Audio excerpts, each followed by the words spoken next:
Nós vamos passar para o Ministério da Palavra. Eu quero convidar você a abrir, por gentileza, a sua Bíblia no livro de Gálatas, no capítulo 1, e nós vamos ler os versículos 3 e 4.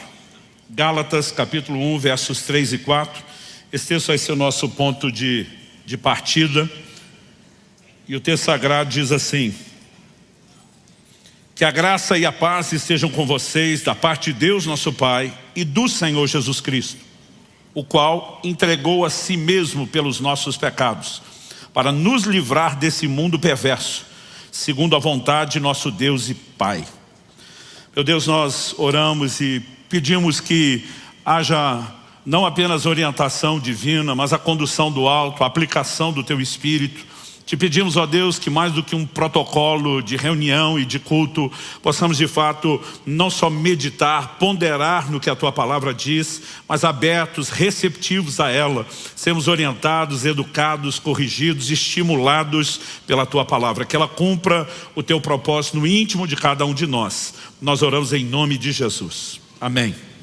Bom, o apóstolo Paulo, logo nessa introdução, nas palavras iniciais de saudação, ele não apenas deseja a graça e a paz da parte de Deus o Pai e de Jesus, mas quando menciona Jesus, ele diz: o qual entregou a si mesmo pelos nossos pecados.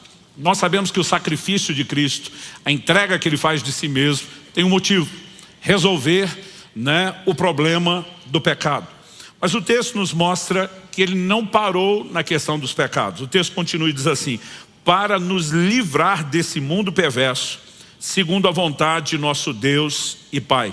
A expressão aqui traduzida livrar na Nova Almeida Atualizada, ela aparece na Almeida Atualizada como desarraigar, o que significa arrancar desde as raízes, mas a palavra em si significa arrancar e tirar, Ela também era usada para falar de libertar, de livrar alguém. Então a tradução livrar, ela também cabe muito bem. Mas essa ideia de desarraigar, que significa tirar desde as raízes, me chama a atenção.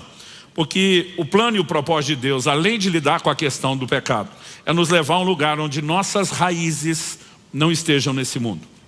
Em Isaías, no capítulo 53, que é uma profecia messiânica, um texto que fala a respeito de Jesus, diz que ele foi subindo como raiz de uma terra seca. E eu acho muito interessante a aplicação dessa terminologia, raiz de uma terra seca. Qual o propósito e a função da raiz para a planta? Extrair da terra os nutrientes necessários. Mas quando falamos de uma terra seca, ela não tem muito a oferecer. E quando a Bíblia fala de Jesus numa raiz, como uma raiz em terra seca, significa que os seus recursos não vinham de baixo. Suas verdadeiras raízes estavam em Deus. E essa é a forma e a maneira como eu e você devemos viver. Quando o apóstolo Paulo diz: posso todas as coisas naquele que me fortalece, ele está falando basicamente disso. Quando ele diz posso todas as coisas, ele não está falando de posso no sentido de poder de realização. Ele está falando de eu aguento, eu suporto. Porque você olha os versículos anteriores, ele diz: eu aprendi a viver contente em toda e qualquer situação, tanto na escassez como na abundância. Por quê, Paulo? Como que você consegue?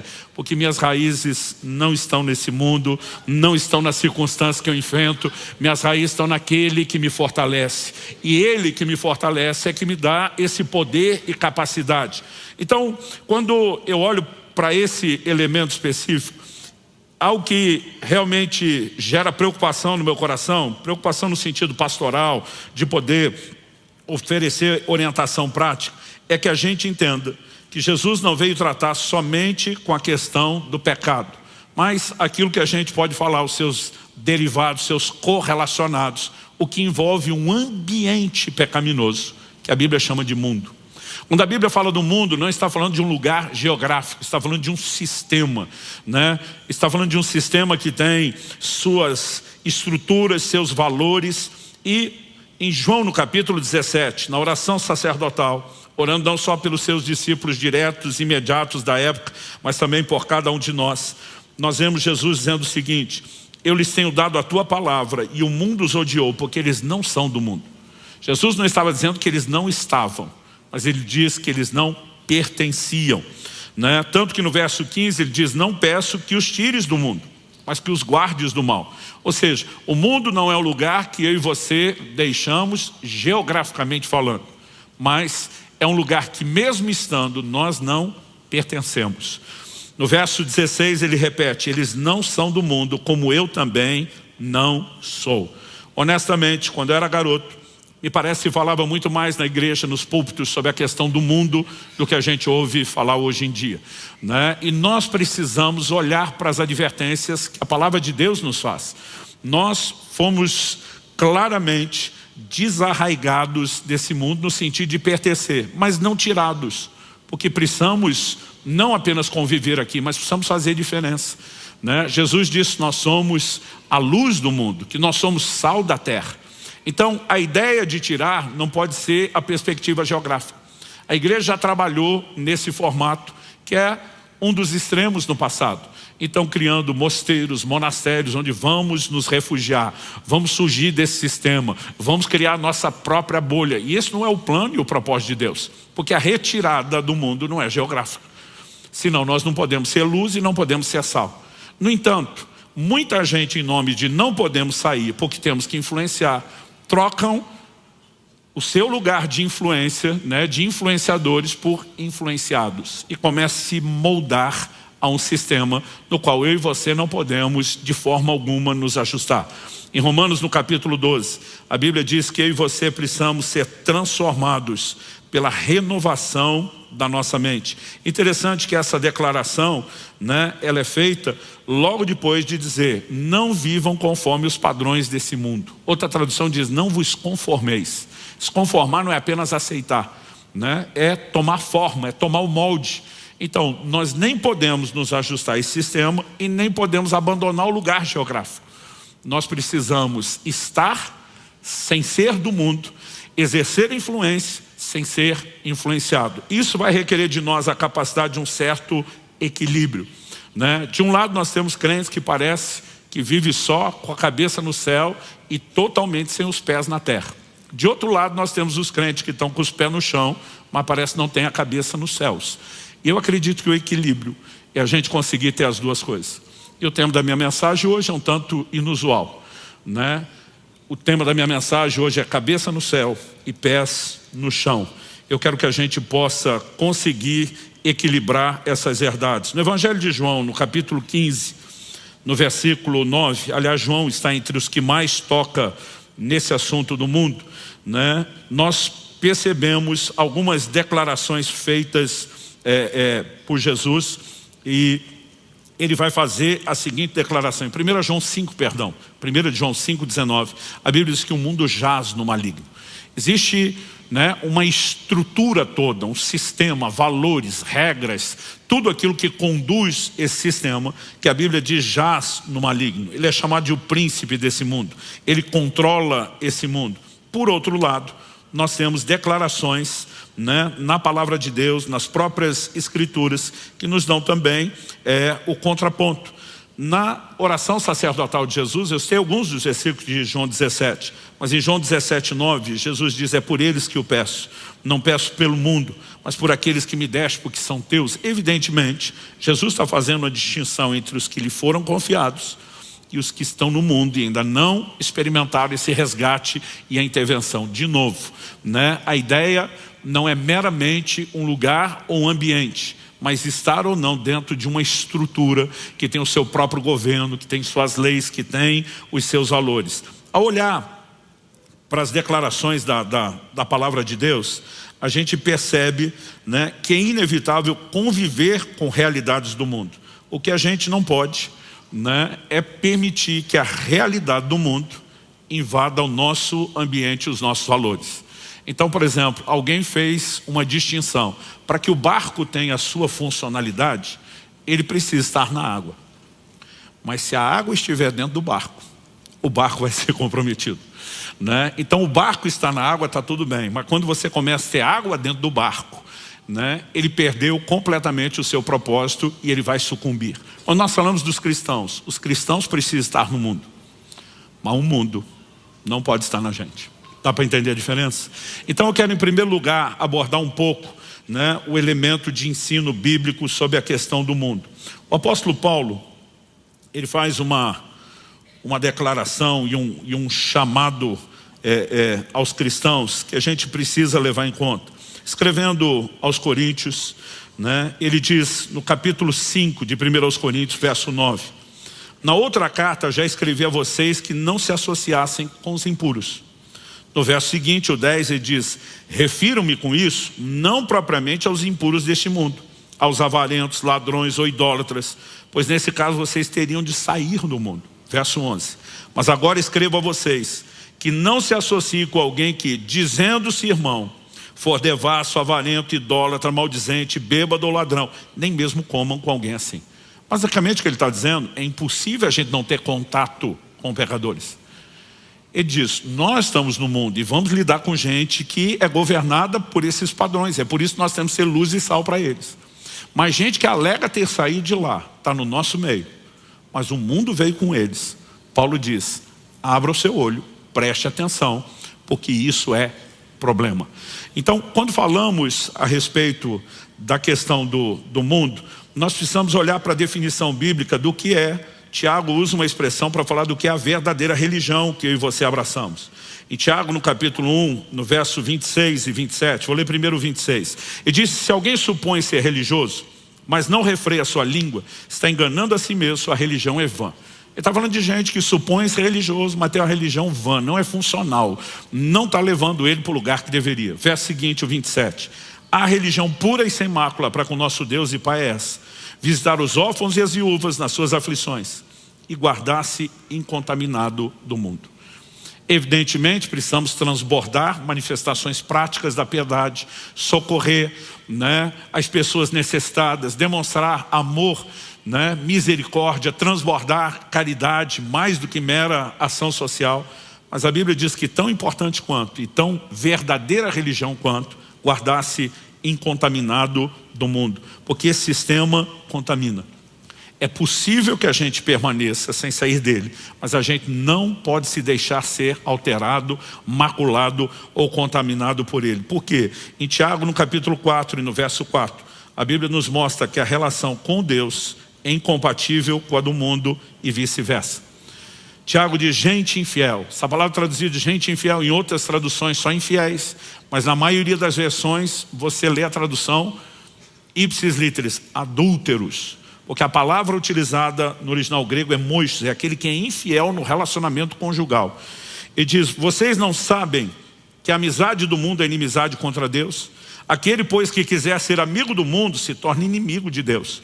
Ou vocês pensam que é em vão que a Escritura diz, é com ciúme que por nós anseia o Espírito que Ele fez habitar em nós? Então, quando a Bíblia fala desse ciúme do Espírito Santo, eu e você precisamos entender que o ciúme normalmente está relacionado ao quê?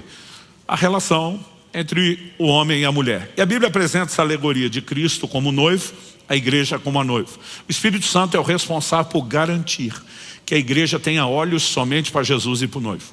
Mas quando o mundo é introduzido na história, ele está colocando uma figura que nós podemos considerar de a ponta, a terceira ponta de um triângulo amoroso.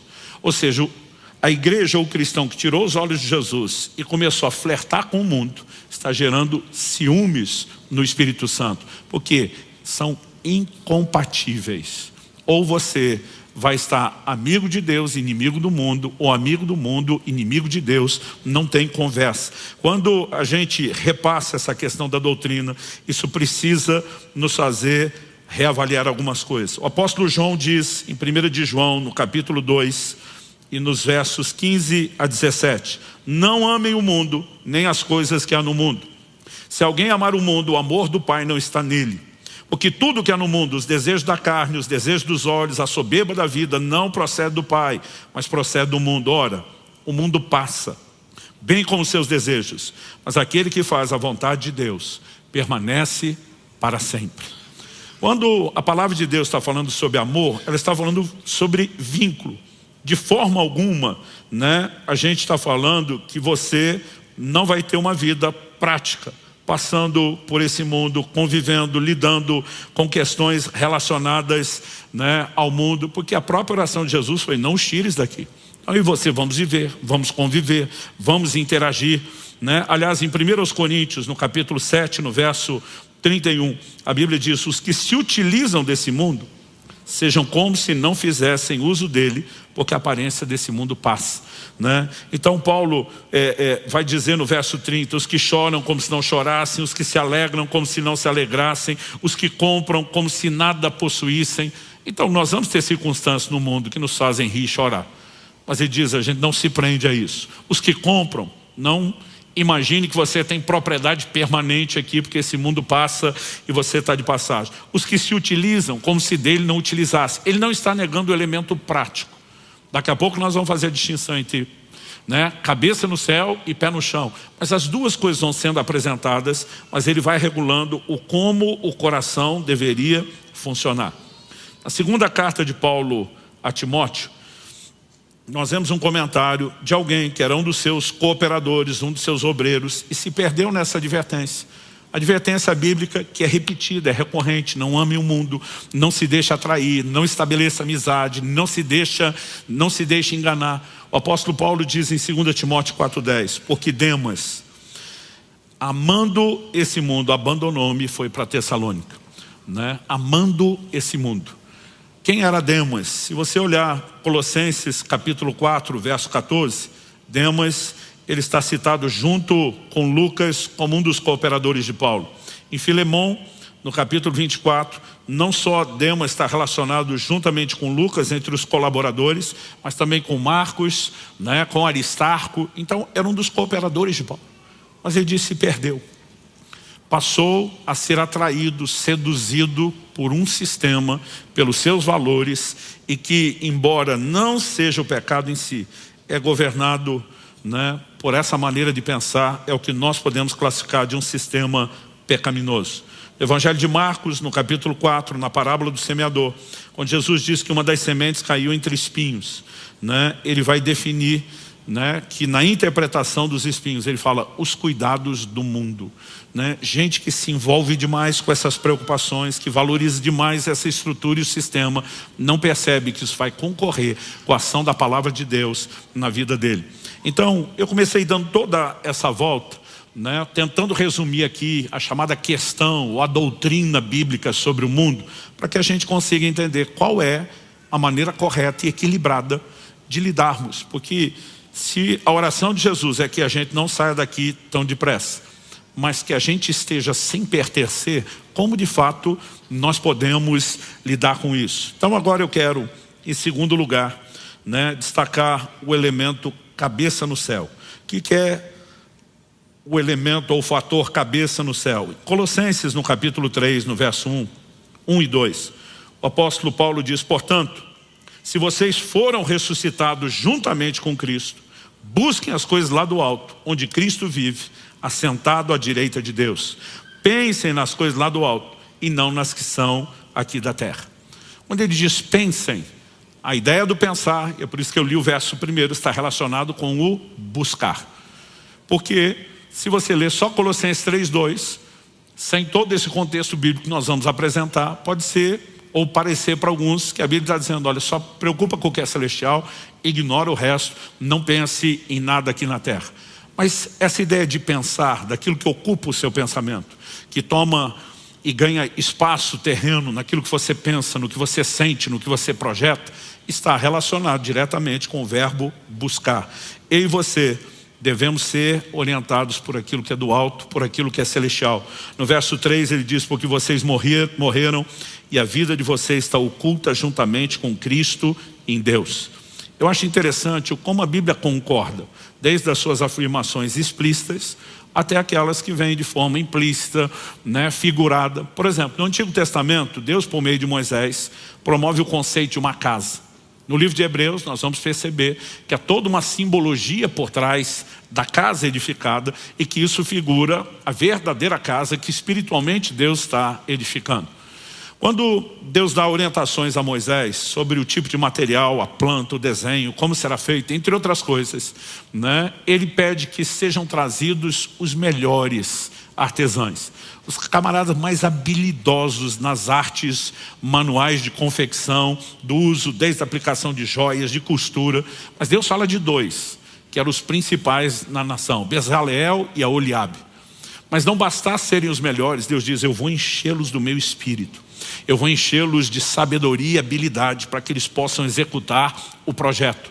Basicamente eu fico tentando imaginar, perspectiva humana, não o plano espiritual, o que eram aquelas confecções. A tenda tinha 4 coberturas diferentes. Todas elas confeccionadas não só com o melhor da arte humana, mas de algo sobrenaturalmente capacitado. Eu fico tentando imaginar, na perspectiva de artesanato, de uma obra confeccionada com as mãos, qual era a beleza daquilo. Mas sabe o que é curioso? O tabernáculo era móvel. Ele se estabelecia por onde eles iam passando. Ou seja, toda aquela beleza, ela estava nas paredes de cima, porque não estavam presos no chão, mas principalmente na cobertura. Agora o chão, Deus nunca mandou fazer nada. A tenda era estabelecida onde passava. Então se você entrasse na casa de Deus olhando para baixo, não tinha beleza nenhuma. Se você quisesse encontrar beleza, teria que olhar para cima. Eu acho que a mensagem está sendo dada desde o início, né? Deus está dizendo, não procure nada que enche os seus olhos aqui na terra. Deixe os céus fazer isso por você, encher o seu coração. Em 1 Coríntios 15:9, o apóstolo Paulo disse, é só para essa vida que nós esperamos em Cristo, nós somos de todos os homens os mais dignos de laxa. Ele não está dizendo que nós não vamos esperar para essa vida. Ele não está dizendo que nós não podemos ter bênçãos, ações, intervenções de Deus e viver algo especial aqui. Mas ele está dizendo, se for só isso, deu ruim. E deu ruim para valer. Porque a nossa grande expectativa diz respeito a algo maior, vindouro, celestial. É por isso que em Filipenses 3, 20 e 21 ele vai dizer, nossa pátria está nos céus, de onde aguardamos o Salvador, o qual há de transformar o corpo da nossa humilhação para ser igual ao corpo da sua glória. Evidentemente, essa não é a nossa pátria, esse não é o nosso lar, não é o nosso lugar permanente. Aliás, a linguagem bíblica é que eu e você estamos aqui de passagem. Assim como no Antigo Testamento, Deus fez com que os patriarcas peregrinassem, a Bíblia mostra que essa figura, essa alegoria é aplicada a mim e a você na jornada cristã. 1 de Pedro 2,11, amados, peço a vocês, como a peregrinos e forasteiros que são, que se abstenham das paixões carnais que fazem guerra contra a alma, tendo conduta exemplar no meio dos gentios, para que quando eles os acusarem de malfeitores, observando as boas obras que vocês praticam, glorifiquem a Deus no dia da visitação. Está dizendo, se você lembrar que é peregrino, forasteiro, que você está aqui de passagem, só em trânsito, mas que esse não é o seu lugar, você não vai se deixar seduzir por essas propostas. Isso fará com que você tenha uma vida exemplar, que chama a atenção do ímpio, vai te permitir ser luz no mundo, glorificar Deus com a sua conduta, mas a ideia de que eu e você não pertencemos a esse sistema, estamos aqui de passagem, tem que ser cultivado no coração de cada um de nós. No entanto, isso não pode ser usado, como também muitos ao longo da história da igreja têm feito, para que a gente se desconecte desse aspecto útil que Deus espera de nós no mundo, que é ser luz e é ser sal. Então nós não estamos falando de fugir, porque como eu disse desde o início, a oração de Jesus é não tire daqui. Tipo, eu preciso de vocês nessa passagem para chacoalhar o sistema, para quebrar as estruturas, para chamar a atenção das pessoas, para promover e estabelecer o reino. Eu preciso de vocês aqui dizendo, venha o teu reino, seja feita a tua vontade. Ou seja, nós estabelecemos uma outra dimensão de reino, de governo, com suas leis, com seus valores por onde passamos. Mas não estamos presos aqui. Não estaremos aqui para sempre, né? A Bíblia diz, nada trouxemos para esse mundo e também nada daqui podemos levar. Quando partirmos, e é só uma questão de tempo, todo o nosso tesouro, ele será o quê? Apocalipse, capítulo 14, verso 3 diz, bem-aventurados aqueles que agora morrem no Senhor, para que descansem das suas obras, pois suas obras os acompanham. A única coisa que eu e você levaremos dessa vida, nossas obras, o que fizemos para Deus. E isso será de fato parte da nossa recompensa e galardão eterno. Então é lógico que é inteligente aproveitar o tempo de passagem nessa terra, ser frutífero, ser bênção, tocar a vida de pessoas, cumprir o plano e o propósito de Deus. Nós não estamos falando de cristãos que reduzem o cristianismo a um simplismo absurdo e entram num padrão de mediocridade e não querem fazer diferença. Mas mesmo fazendo diferença, eu vejo muitos estão pregando, não, nós estamos aqui para fazer diferença, e isso virou uma desculpa para mais se misturar do que fazer diferença. Então nós vamos ter que saber adequar isso. E quando falamos de espiritualidade, o coração A mente precisa estar nos céus buscando a Deus. Mas quando falamos de pragmatismo cristão, os pés precisam estar na terra. Quando eu comecei a falar mais sobre o assunto do cuidado do corpo, que eu estou pregando bastante esse ano, desde que lancei o livro sobre o assunto, eu tenho compartilhado com as pessoas a história da minha própria correção. E Deus precisou começar tratando comigo a partir daquilo que eu chamo de espiritualidade exagerada. Em João, no capítulo 3, no verso 6, Jesus diz para Nicodemos: o que é nascido da carne é carne, o que é nascido do Espírito é Espírito. Ele não diz que você é um ou outro. Ele mostrou que você é tanto um quanto o outro. Entramos nesse mundo num corpo de carne, mas quando fomos regenerados, nosso espírito foi recriado. Toda a relação com Deus se dá no plano espiritual. Em João 4:24, Jesus diz: Deus é espírito, importa que os seus adoradores o adorem em espírito. Agora, o que é espiritualização exagerada? Não estou dizendo que a gente não deva reconhecer que somos seres espirituais, nem tampouco que a relação com Deus é no plano espiritual. Mas é quando, em nome dessa realidade, que é apenas uma parte, não ela toda, a gente abraça ela em detrimento das realidades naturais. Aí nós temos um problema. Isso é espiritualização exagerada. Quando tentado pelo diabo no deserto, Jesus responde, citando Deuteronômio 8, lá em Mateus 4:4, nem só de pão viverá o homem, mas de toda a palavra que sai da boca de Deus. De novo, Jesus está dizendo, você não é só corpo, matéria a ser alimentada. Você também é um ser espiritual. E esse seu ser espiritual precisa de alimento para a subsistência, como o natural precisa, e o alimento espiritual é a palavra de Deus. Mas, se você inverter a frase de Jesus, ela continua igualmente verdadeira. Nem só da palavra de Deus viverá um homem, mas também de pão. Porque o mesmo Jesus que fez a outra afirmação, fez em qual contexto? Depois de 40 dias de jejum, a Bíblia diz que ele está com fome. E fome ali eu sempre destaco, é a fome literal. Acabaram-se as reservas de gordura, o corpo vai entrar no modo de inanição, consumo de tecido próprio. E, naturalmente falando, já que Jesus está vivendo como homem, se não comer não sobrevive. Ou seja, nós não podemos negar a parte espiritual e não podemos, em nome do espiritual, negar o aspecto prático, porque nós convivemos com esses dois mundos, com essas duas dimensões. Na própria continuidade da tentação, Jesus cita a Bíblia, o diabo diz, bom, quer falar de Bíblia? Vamos falar de Bíblia. E cita outra porção da Bíblia. Está lá registrado no Salmo 91. E a citação está ipsis literis, igual está escrito lá. O diabo diz para Jesus, por que é que você não pula do pináculo do templo? Que está escrito, aos seus anjos dará ordem a teu respeito, para que te guardem todos os seus caminhos, de maneira que você não tropece com seu pé em pedra. Você não vai ver Jesus dizer, está escrito nada disso, porque estava. Qual a resposta de Jesus? Também está escrito. Isso nos mostra algo que a gente andou ensinando recentemente, que a Bíblia é que explica a própria Bíblia. Então Jesus está dizendo, alto lá, Satanás. Você pode ter citado uma porção de Bíblia, mas a aplicação dela não condiz com o resto. Jesus disse, também está escrito, não tentarás o Senhor teu Deus. E aqui o que é que Jesus está combatendo? Uma espiritualidade ou espiritualização exagerada. Tem promessa de proteção de Deus na nossa vida, por meio do ministério de assistência dos anjos? Tem. Mas Jesus está dizendo, você não vai tentar Deus. Ou seja, não é porque Deus ofereceu proteção, que você não vai se proteger e deliberadamente pular do pináculo do templo, de cima de um prédio da ponte ou viaduto. Tanto que em Deuteronômio 22:8 Deus diz, se você construir uma casa com terraço, andar superior, construa também um parapeito. Porque se alguém cair de lá, Deus diz, você é o culpado do sangue. Mas Deus, o Senhor não guarda o seu povo quando eles estão na casa deles. Imagina Deus dizendo, não quer dizer que vocês não têm que se guardar. Porque a gente precisa entender, né, que cabe as duas coisas. Salmo 127:1, se o Senhor não guardar a cidade, em vão vigia a sentinela. A Bíblia não está dizendo que porque Deus guarda a gente não põe sentinela. A Bíblia está dizendo, não é porque nós botamos sentinela que nós vamos deixar de confiar no que Deus faz. Porque não precisa ser um ou outro, pode ser tanto um quanto o outro. Então, há uma chance de você que veio para cá e não só deixou o carro na rua, até no estacionamento tem agido no piloto automático. Qual é o piloto automático? O brasileiro que lida com isso, não importa se o carro está com seguro, né, em dia, se ele é desapegado, sempre que a gente estaciona e sai, a maioria de nós faz a oração, guarda, Senhor. Só que eu brinco que o amém da oração é o apito do alarme. Você trancou o carro. Está errado de trancar? Não. Está errado de orar? Também não. Errado é achar que se faz um não pode fazer outro, que cabe tanto um quanto o outro. Há um cristianismo que ele é tanto espiritual quanto prático. Quem está entendendo? 1 Timóteo 5:23. O o apóstolo dá um conselho para o seu discípulo. E Romanos 15:4 diz que tudo que foi escrito para nosso ensino foi escrito esse conselho. Ele diz, não beba somente água. Beba também um pouco de vinho, por causa das suas frequentes enfermidades no estômago. Paulo tem um ministério de curas e milagres como poucos. Nesse momento da epístola, ele não está oferecendo oração.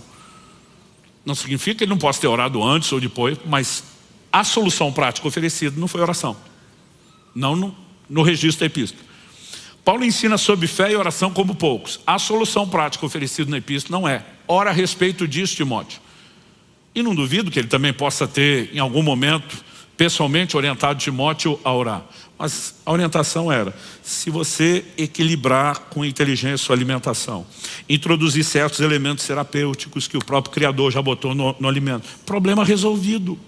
Ou seja, não precisa espiritualizar. Tem questões que elas são simplesmente fáceis de resolver. E quando eu comecei a falar um pouco mais desse assunto, eu passei a citar o que eu ouvia muito do meu pai. Meu pai várias vezes cobrava eu e meus irmãos que a gente não exagerasse na espiritualização. E ele estava a João 11:39, quando Jesus vai ressuscitar Lázaro. E ele dá a ordem, tirai a pedra. Meu pai dizia, o que só Deus pode fazer, tipo ressuscitar morto. Eu lembro que ele falava, não é nenhum morto qualquer, porque não é que acabou de morrer. A Bíblia diz que estava 4 dias enterrado, em decomposição, cheirando mal. Meu pai dizia, o que só Deus pode fazer, confie nele de todo o coração, porque não há limites para o que ele possa fazer. Mas meu pai dizia, por que você acha que Jesus mandou os outros tirar a pedra? Porque aquilo que a gente pode fazer, ele não faz questão de fazer no nosso lugar. Então, ele diz, a hora que eu ressuscitar o Lázaro, ele tem que sair. Então tira vocês a pedra, tipo, faz a parte de vocês, eu faço a minha. E meu pai dizia, o que só ele pode fazer, confia nele de todo o coração. O que você, além de poder fazer, ele já jogou a responsabilidade para você, não jogue de volta para ele. Pés no chão. Aí eu fico olhando para alguns crentes, não vou fazer seguro no carro porque eu confio em Deus. Eu confio em Deus, eu só não confio nos outros motoristas. Há elementos que vão simplificar a sua vida e eu acho que a gente não precisa olhar para eles como contraditórios. Outro dia alguém falou para mim, eu falei, olha, seria bom que você estivesse organizando a sua vida, principalmente, estava começo da jornada, a pessoa já planejando ter filhos. Falei, principalmente se organizar para ter um bom plano de saúde antes do parto. Ele falou, não, eu estava lendo na Bíblia, né, que Asa não foi atendido por Deus porque procurou os médicos. Falei, não é isso que a Bíblia diz. A Bíblia diz que ele não recorreu ao Senhor porque confiou nos médicos. O elemento é confiança. Eu falei, Paulo se refere a Lucas e esse texto está lá, se você estiver tomando nota, Colossenses 4:14, né? Ele se refere a Lucas como um médico amado. Podia chamar de amigo amado, de discípulo amado, de cooperador ou obreiro amado. Mas quando ele chama médico, ele está fazendo questão de dizer, tenho na minha equipe de cooperadores um médico, alguém que me ajuda com questões práticas ligadas à saúde. Então, não existe algo na Bíblia que diz que porque nós cremos que Deus traz cura e saúde, que a gente não possa fazer tudo aquilo que naturalmente está ao nosso dispor. O problema é confiar. Paulo também escreve a Timóteo e diz, diga aos ricos desse mundo que não confiem na instabilidade das riquezas. Ele não está dizendo que não pode ter recurso. Falei, aliás, se você aplicar a mesma lógica, não pode ir no médico, então você não podia ter dinheiro, nenhum. Você tinha que desfazer de tudo. O problema não é ter, é confiar nisso a ponto de dizer para Deus, não preciso de você. Falei, não importa o quanto a gente tenha. Botou a sentinela. Nós vamos continuar confiando em Deus. Porque a sentinela pode falhar, né? Nós temos recursos. Eles estão aqui hoje. Amanhã pode não estar mais. O que nós não podemos substituir é o elemento confiança. Mas a Bíblia não está dizendo que eu e você não podemos ter essa questão prática, pragmática. Quem está entendendo? Então assim, a gente precisa conseguir não abandonar a espiritualidade, nem o pragmatismo.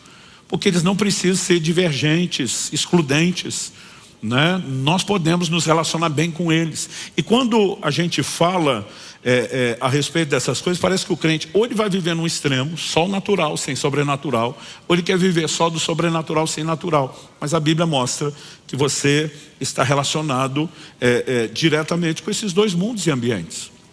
Quando meus filhos ainda eram pequenos, eu estou orando por eles, né? Orando pelo destino deles, para discernir o que Deus quer, o que Deus tem. E o Espírito Santo falou ao meu coração. E disse, se organize desde já, para que seus filhos possam viver o que eu tenho planejado para eles. E o Senhor falou comigo.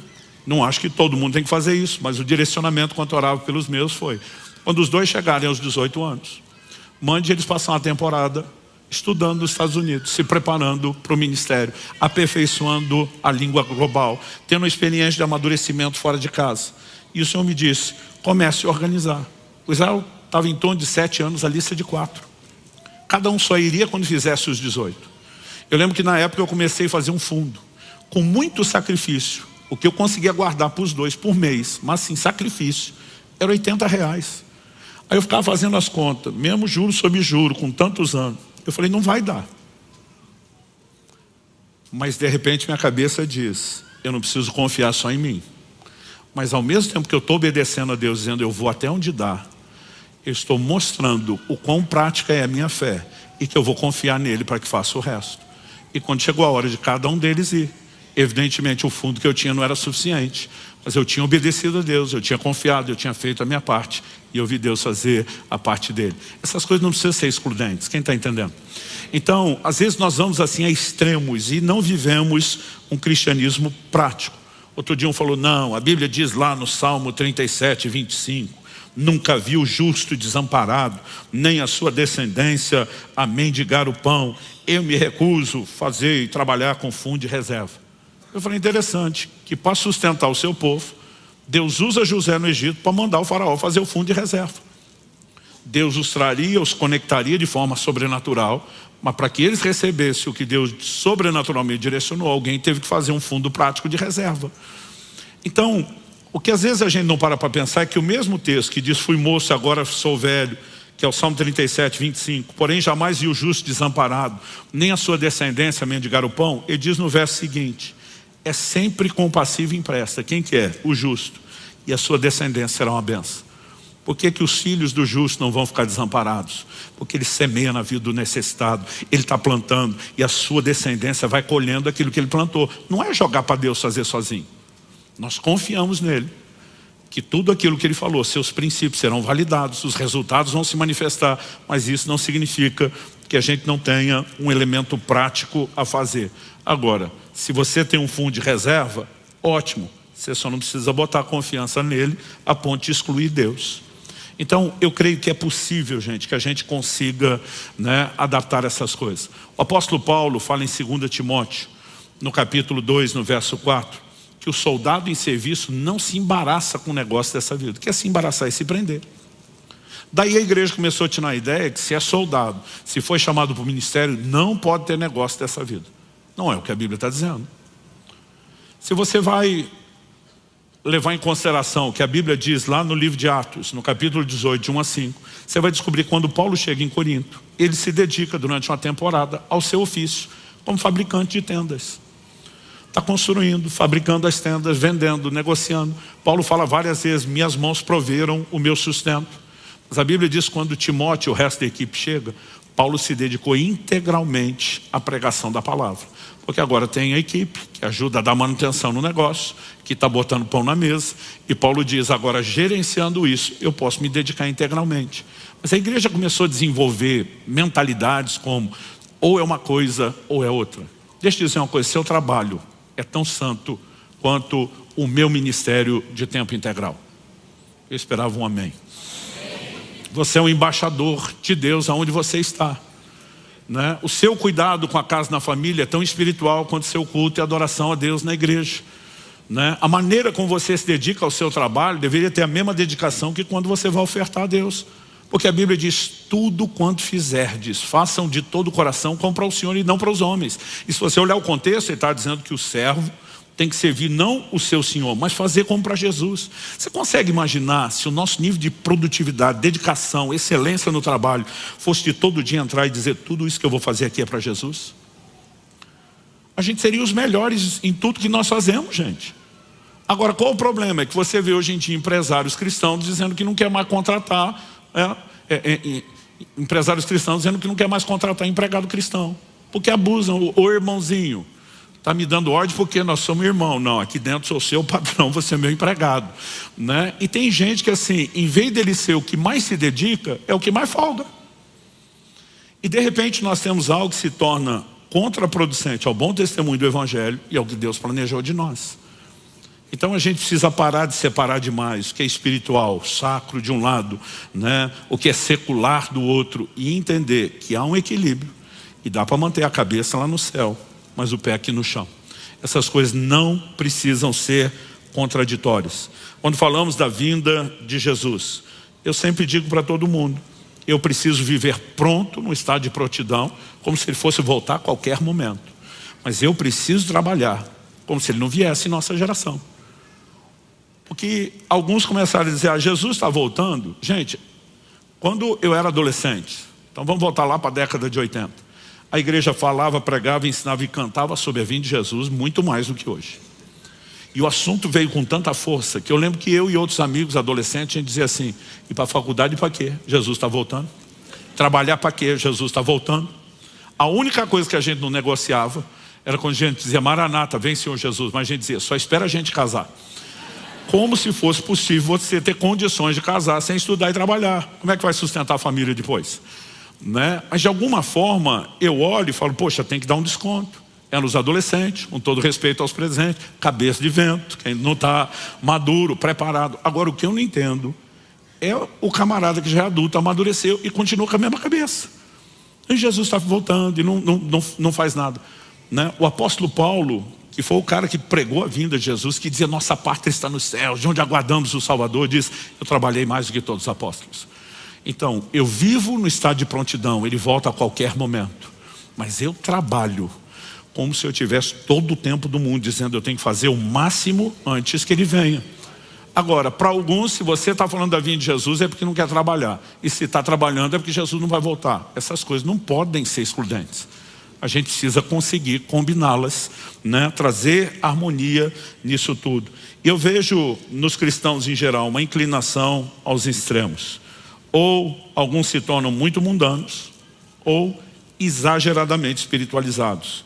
E a gente vai ter que encontrar esse equilíbrio, né? Entre a mentalidade celestial focada naquilo que é do céu e o pragmatismo cristão com os pés no chão. Onde a gente esteja no mundo, mas não seja do mundo. Onde a gente influencie, mas não é influenciado. E onde a vontade de Deus, na oferta do plano de sacrifício de Jesus, se cumpra. Né? Que é qual? Que não apenas Ele trate com a questão dos pecados, mas nos livre desse sistema. Né? Nós precisamos viver uma vida guardando-nos incontaminados de um sistema pecaminoso. Os crentes estão literais demais. Hoje em dia, boa parte das discussões que as pessoas fazem, que isso aqui é pecado ou não é pecado? Paulo diz, tudo me é lícito, mas nem tudo convém. Tem coisa que não é pecado, gente, mas não convém.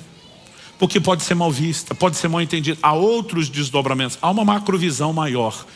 E quanto mais sintonizados nós estamos com o plano e o propósito de Deus, né? Acredito que de uma forma mais sábia, diferenciada, nós passamos a viver.